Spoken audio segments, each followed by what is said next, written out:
ದೇವ ಮಾರುತೇಶ, ಇದ್ಯಾವ ಊರು, ಯಾವ ದಾರಿ ನನಗೊಂದು ತಿಳಿತಾ ಇಲ್ಲಪ್ಪ, ತಿಳಿತಾ ಇಲ್ಲ. ಹೊಟ್ಟೆ ಬೇರೆ ಹಸಿದು ಸಂಕಟವಾಗುತ್ತಾ ಇದೆ. ಎಲ್ಲಿ ಆದ್ರೂ ಕೂಲಿ ಲಾಲಿ ಮಾಡಿ ಹೊಟ್ಟೆ ತುಂಬಿಸ್ಕೊಳ್ಬೇಕಂದರೆ ನೈವಂಚಿಕರು ಕೈ ಕಾಲುಗಳನ್ನು ಕತ್ತರಿಸಿ ಹಾಕಿದ್ದಾರೆ. ಈ ನನ್ನ ಕಷ್ಟವನ್ನು ಯಾರು ಮುಂದೆ ಹೇಳಿಕೊಳ್ಳಲಿ ದೇವಾ, ಯಾರು ಮುಂದೆ ಹೇಳಿಕೊಳ್ಳಲಿ? ಹೇ ತಾಯಿ ಜಗನ್ಮಾತೆ, ನನಗೆ ಪದೇ ಪದೇ ಕಷ್ಟ ಕೊಡುವುದಕ್ಕಿಂತ ಒಂದೇ ಒಂದು ಸಾರಿ ನನ್ನ ಸಾವನ್ನು ತಂದು ಬರಬಾರ್ದೇ ತಾಯಿ.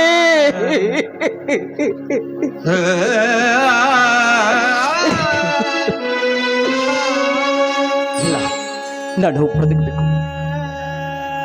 ನನಗಾದ ಅನ್ಯಾಯವನ್ನು ನನ್ನ ತಮ್ಮ ಹುಲಿಯನ ಮುಂದೆ ಹೇಳಿ ಆ ತಪ್ಪಿಸ್ತ್ರಿಗೆ ಶಿಕ್ಷೆ ಕೊಡಿಸಬೇಕು. ಹೌದು, ನಾನು ಬದುಕಬೇಕು. ನಾನು ಬದುಕಬೇಕಂದ್ರೆ ಅನ್ನ ಬೇಕು, ಅನ್ನ ಬೇಕಾದ್ರೆ ಹಣ ಬೇಕು. ಹಣವನ್ನು ಯಾರು ಕೊಡ್ತಾರೆ ಈ ಹೇಳುವನಿಗೆ? ಇಲ್ಲ ಇಲ್ಲ, ಹೌದು, ಒಂದೇ ಒಂದು ದಾರಿ ಇದೆ. ಅದು ಏನಿದ್ರೆ ನಾನು ಭಿಕ್ಷೆ ಬೇಡಲೇಬೇಕು, ಭಿಕ್ಷೆ ಬೇಡಲೇಬೇಕು. ದಾನ ಧರ್ಮ ಮಾಡಿದ ಈ ಕೈಗಳಿಂದ ನಾನು ಭಿಕ್ಷೆ ಬೇಡಲೇಬೇಕು. ನಾನು ಬದುಕಬೇಕಾದ್ರೆ ಅನ್ನಬೇಕು, ಅನ್ನಬೇಕಾದ್ರೆ ನಾವು ಭಿಕ್ಷೆ ಬೇಡಬೇಕು. ಆ ಹಣದಿಂದ ನಾನು ಊರಿಗೆ ಹೋಗ್ಬೇಕು. ನಾನು ಊರಿಗೆ ಹೋಗ್ಬೇಕಾದ್ರೆ ನಾನು ಭಿಕ್ಷೆ ಬೇಡಲೇಬೇಕು.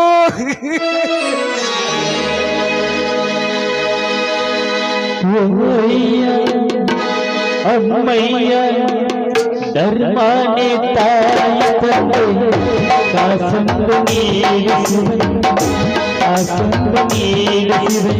ಓಯ್ಯ ಅಮ್ಮಯ್ಯ ಧರ್ಮಾನೆ ತಾಯಿ ತಂದೆ ಕಾಸಂಬ ನೀಗಿಸುವೆ, ಕಾಸಂಬ ನೀಗಿಸುವೆ.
ನಾಡಿನಲ್ಲಿ ಉಪಹೆಟ್ಟಿ ಗ್ರಾಮದಲ್ಲಿ, ಈ ನಮ್ಮ ನಾಡಿನಲ್ಲಿ ಉಪಹೆಟ್ಟಿ ಗ್ರಾಮದಲ್ಲಿ